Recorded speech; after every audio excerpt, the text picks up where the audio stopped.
Hello, my friend Terry Petrovic here. In the last video I did, we talked about the book Atomic Habits.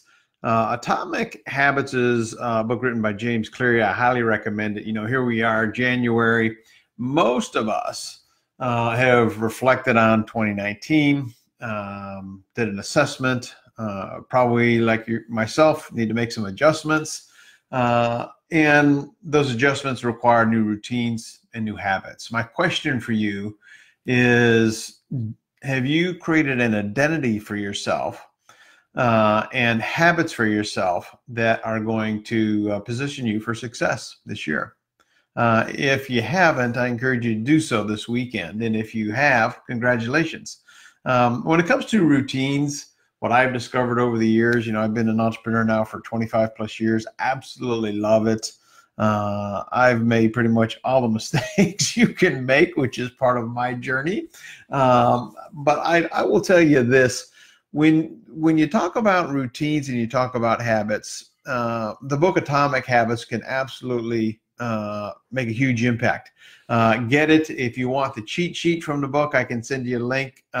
Just send me a message and I'll get that over to you. But let's talk a second about how do you create a good habit. Well, James Cleary talks about the 4 laws. Law number one is make it obvious. You need to create habits that are going to serve you. And law number 2 is make it attractive, which goes into law number 3 is make it easy to do. You want to position yourself for success. And the 4th law is probably the one that keeps you consistent and going, is make the habit satisfying. Make the habit satisfying. You know, myself, perhaps yourself, we have bad habits. He also dives into, you know, how do you break bad habits? We all have them. We all know we have them, but it's kind of like we get seduced to the dark side of the force. If we're talking about watching too much TV or eating too much sugar or candy or soda, he has those same 4 laws basically that are in reverse. It begins with making it invisible, meaning if you watch too much TV, make the remote hard to find or take the batteries out of the remote, make it difficult for you to do that thing, which goes to law number 2 is make it unattractive. You have to kind of reframe your mind, and goes back to your identity. Who do you want to be and what do you want to be known for? Are you going to be the exception to the rule and do amazing things in your life, or are you going to just coast? We get to choose who we want to be and the impact that we have. I was part of a mastermind today for Insane Productivity that Darren Hardy has put together. He put together a course called Insane Productivity, and we have a mastermind. And we came up with a saying in there, and the saying was insane productivity equals positive impact, because all of us want to be the exception in our own little worlds.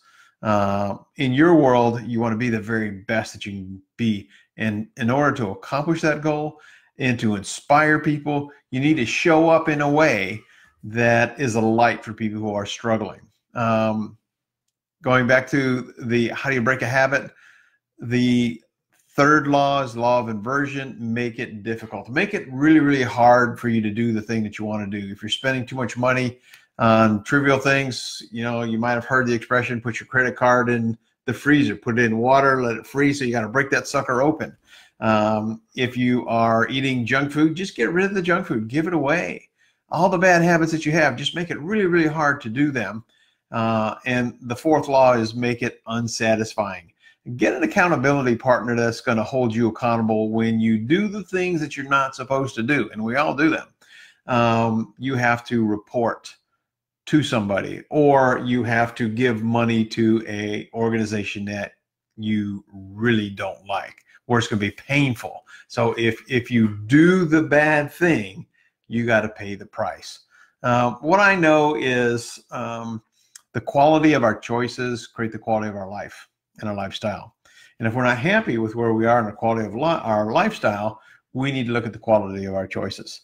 And sometimes I've been there. You just got to grind it out. You got to push when you don't want to push. You got to go when you don't want to go. But at the end of the race, you'll feel so much better. You know, I most days don't want to get on my exercise bike. But once I do it, I feel better about myself. My brain is clearer, I feel stronger, and I feel good about myself. Do the things that you know you need to do. Do the things that are in alignment with your identity, because that's who you are. Your identity will pull you forward to be that person that you want to be. So love to hear your thoughts about this. Leave me some insights that you might have below, and let's continue the conversation. Have a fantastic Friday, what's left of it, or Saturday, or whenever you're watching this. If you have any questions for me, you want that cheat sheet from Atomic Habits, message me and I'll send that over to you. Make it a better than terrific day and a prosperous one, because you, my friend, absolutely deserve it. Until next time, bye-bye for now.